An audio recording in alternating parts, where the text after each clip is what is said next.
तो dear student, अब हम एक और प्रॉब्लम देखेंगे एम्पलीफायर बैंडविड्थ से रिलेटेड। यहाँ ये प्रॉब्लम है मिड बैंड से रिलेटेड है, एम्पलीफायर बैंडविड्थ और मिड बैंड से रिलेटेड है। दैट मीन्स हमें यहाँ पे मिड बैंड डिफाइन करना पड़ेगा, एम्पलीफायर का मिड बैंड क्या होता है। तो जनरली एम्पलीफायर का जो मिड बैंड है वो the band of the frequency between 10 f1 to 0.1 f2। That means 10 f1 से 0.1 f2 के बीच की जो फ्रीक्वेंसीज हैं वो सारी मिड बैंड फ्रीक्वेंसी कहलाती हैं। और इस मिड बैंड में in general the mid band of voltage gain of amplifier is approximately maximum. Mid band में वोल्टेज गेन एम्पलीफायर का वो मैक्सिमम रहता है, अप्रोक्सीमेटली मैक्सिमम। तो मिड बैंड में जो गेन डिफाइन करते हैं, ए नॉर्मल एम्पलीफायर का गेन डिफाइन करते हैं, वो मिड बैंड गेन से रिलेटेड किस तरह से रहता है, A mid band divided by 1 plus f1 upon f का स्क्वायर इंटू 1 प्लस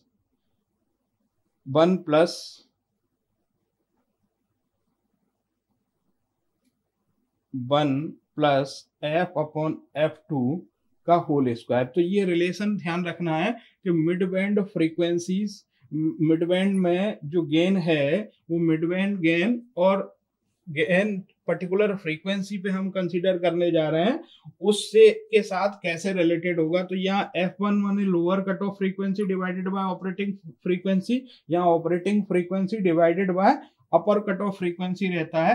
तो मिड बैंड में f1 अपॉन f बराबर 0 एंड f2 अपॉन f बराबर 0 होता है। इसलिए यहाँ पे f2 और f1 के बीच का जो डिफरेंस होता है वो बैंडविड्थ कहलाता है। यहाँ पे bandwidth that is equal to f2 minus f1। तो यहां से हम देख सकते हैं, यहां से हम देखेंगे तो यहां से जो देखेंगे कि वो डिफरेंस क्या होता है मिड बैंड में, वो मिड बैंड से देखने पे हमें पता लगेगा कि मिड बैंड यहाँ पे लिखा है मैंने ए मिड बैंड के लिए, और below the mid band f बराबर f से f बराबर f2 इज इक्वल टू 0। तो उस कंडीशन में बिलो मिड बैंड की केस में अगर हम लेंगे बिलो मिड बैंड, तो a is equal to a mid divided by 1 plus f1 upon f का होल स्क्वायर। और अबव मिड बैंड अगर कंसीडर करेंगे तो यहाँ पे देखो बिलो मिड बैंड में f अपॉन f2 0 हो गया है, और अबव मिड बैंड में देखेंगे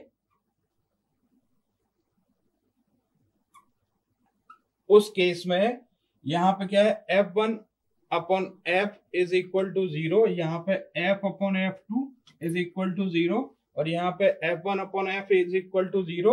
तो गेन क्या होगा अबव मिड बैंड में, a mid band divided by a mid divided by square root of 1 plus f upon f2 का होल स्क्वायर। अब हम इससे रिलेटेड प्रॉब्लम देखेंगे। तो प्रॉब्लम में क्या बोला जा रहा है, for an amplifier 3 dB gain is 200। Question है यहाँ पे, for an amplifier 3 dB gain is 200 and higher cutoff frequency is 20 kilohertz। higher cutoff frequency मतलब f2 हो गया 20 kilohertz। find the gain of an amplifier at frequency 100 kilohertz। हमें gain find करना है, gain we have to find at 100 kilohertz frequency. मैं एक बार problem फिर से अनाउंस कर रहा हूं यहाँ पे, for an amplifier 3 dB gain is 200 and higher cut off frequency is 20 kilohertz.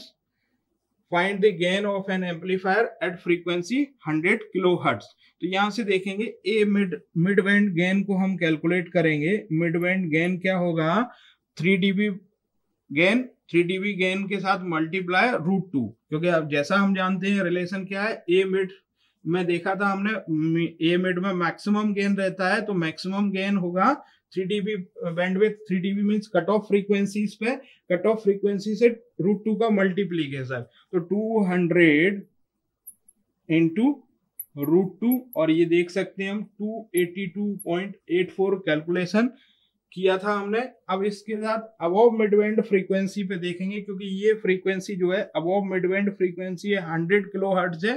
तो अबव मिड बैंड फ्रीक्वेंसी पे देखेंगे तो ए क्या होता है अबव मिड बैंड पे, A mid divided by square root of 1 plus F upon F2 का whole square. तो एफ अपॉन F2 का होल स्क्वायर, एफ यहाँ पे एफ क्या है फ्रीक्वेंसी 100 किलोहर्ट्ज और F2 क्या है 20 किलोहर्ट्ज। तो इसको सब्स्टिट्यूट कर देंगे, सब्स्टिट्यूट करने के बाद 282.84 divided by 1 plus 100 into 10 to the power 3 divided by 20 into 10 to the power 3, और इसे कैलकुलेट करेंगे।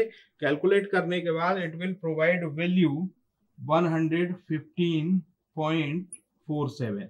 तो हमने क्या किया कि हमें क्वेश्चन जो दिया था उसमें हमने पहले तो रिलेशन देखे कि mid band frequency below mid band और अबव मिड बैंड क्या रहती है। तो मिड बैंड पे जो वैल्यू होती है गेन की वो मैक्सिमम होती है, और मैक्सिमम वैल्यू क्या होती है कट ऑफ या 3 dB फ्रीक्वेंसी पे जो वैल्यू होती है उसका √2 टाइम्स होता है। तो यहाँ इससे रिलेशन देखा हमने, अबव मिड बैंड फ्रीक्वेंसी निकालनी थी हमें, अबव मिड बैंड गेन निकालना था। तो above mid band gain A calculate करने के लिए A mid divided by 1 upon square root of F divided by F2 का होल स्क्वायर, उससे हमने कैलकुलेट किया। तो गिवन था मुझे 3 dB गेन गिवन था 200, मैंने पहले यहाँ पे मिड बैंड गेन निकाला तो 200 को 2√2 से मल्टीप्लाई किया तो मुझे मिड बैंड गेन मिला। अब उसके बाद फॉर्मूला यूज किया A equal to A mid divided by 1 plus F upon F2 का होल स्क्वायर, और उसके बाद जो है गेन मुझे मिला है पर्टिकुलर, जो जैसा क्वेश्चन में आस्क था, gain of an amplifier at frequency 100 kilohertz. तो 100 kilohertz that means above mid band frequency थी, उस पे गेन मिला है 115.47। तो देख सकते हैं कि इसकी वैल्यू मिड बैंड गेन से कम है, दैट मींस यहाँ पे रोल ऑफ होगा फ्रीक्वेंसी, इस पर्टिकुलर फ्रीक्वेंसीज पे रोल ऑफ होगा और हमें कम गेन मिलेगा। Thank you.